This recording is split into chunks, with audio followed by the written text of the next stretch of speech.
नमस्कार दोस्तों, मैं डॉक्टर दुर्गेश वर्मा और आप लोग का स्वागत है आप लोग के अपने यूट्यूब चैनल डेंटल ज्ञान विद डॉक्टर दुर्गेश में। दोस्तों, आज मैं आप लोग के सामने दांत से संबंधित एक बहुत ही कॉमन बीमारी पे चर्चा करने आया हूँ। इसका नाम है पायरिया। जैसा कि इस बीमारी का नाम सुन के ही हमको ये डरावना सा बीमारी लगता है, लेकिन हम अगर इसके बारे में सही समय पे जान लें कि ये होता क्या है, तो आपको ये बिल्कुल भी डरावनी नहीं लगेगी। दोस्तों, शुरुआत से ही मैं आपको बताऊंगा कि पायरिया हमारे मुंह में कहाँ से लगता है, कहाँ कहाँ पे हमारे मुंह में जो ऐसे जगह है जहाँ पे ज़्यादा होने के चांसेस हैं, और हमको इसको कैसे इससे बचा जाए, ये सब इस वीडियो में मैं आपको बताने वाला हूँ। तो दोस्तों, पायरिया होता क्यों है, पायरिया होने का मेन कारण क्या है। दोस्तों, पायरिया इतने आसानी से हमारे दांतों में, इतने सरल तरीके से हमारे दांतों में लगता है कि हमको समझ में भी नहीं आता कि ये पायरिया स्टार्ट कहाँ से हुआ, कब हुआ।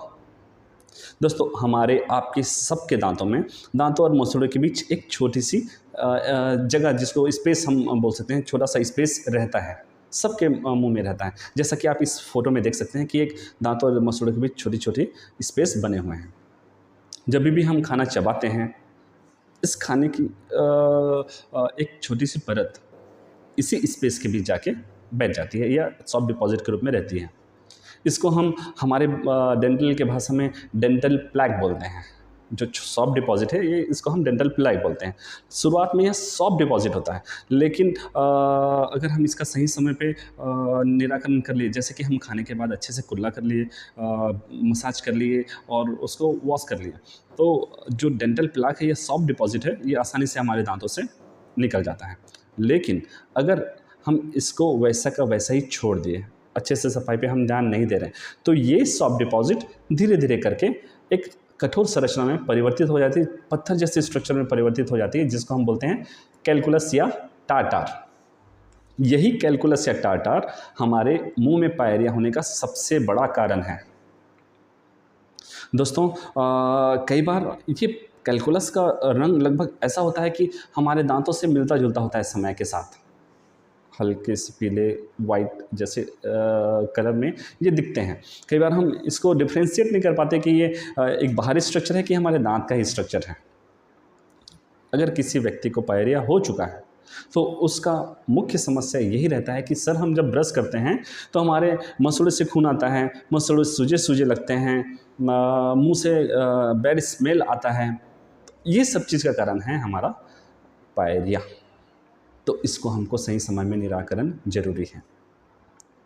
दोस्तों, अगर आपको लगता है ऐसा कि सर कि मेरे मुंह में पायरिया का शुरुआत हो चुका है, मुंह से स्मेल आ रहा है, मुंह से खून, मसूड़े से खून निकल रहा है, तो तुरंत हमको जाके अपने दंत चिकित्सक से इसकी सफाई करा लेनी चाहिए। हमको पूछ लेना चाहिए कि सर, हम इसके लिए क्या कर सकते हैं। लेकिन कई लोग इसको इग्नोर कर देते हैं और ये सोचते हैं कि ये समय के साथ ठीक हो जाएगा। तो ऐसा बिल्कुल नहीं होता। पायरिया एक बहुत जिद्दी बीमारी होती है।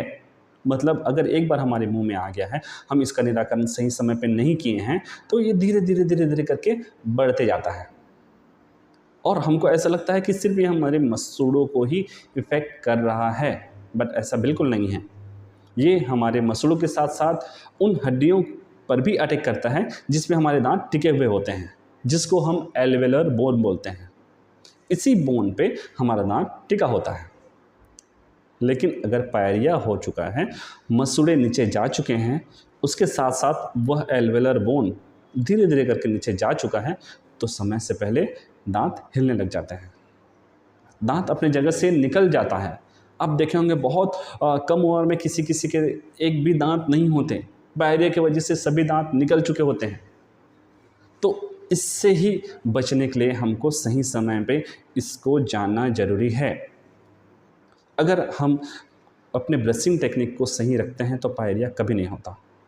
जनरली हमारे मुंह में सामने हिस्से में, दांत के अंदर वाले हिस्से में पायरिया होने के चांसेस ज़्यादा होते हैं, क्योंकि हम वहाँ पे हमारा ब्रश जो है एकदम आसानी से पहुँच नहीं पाता है।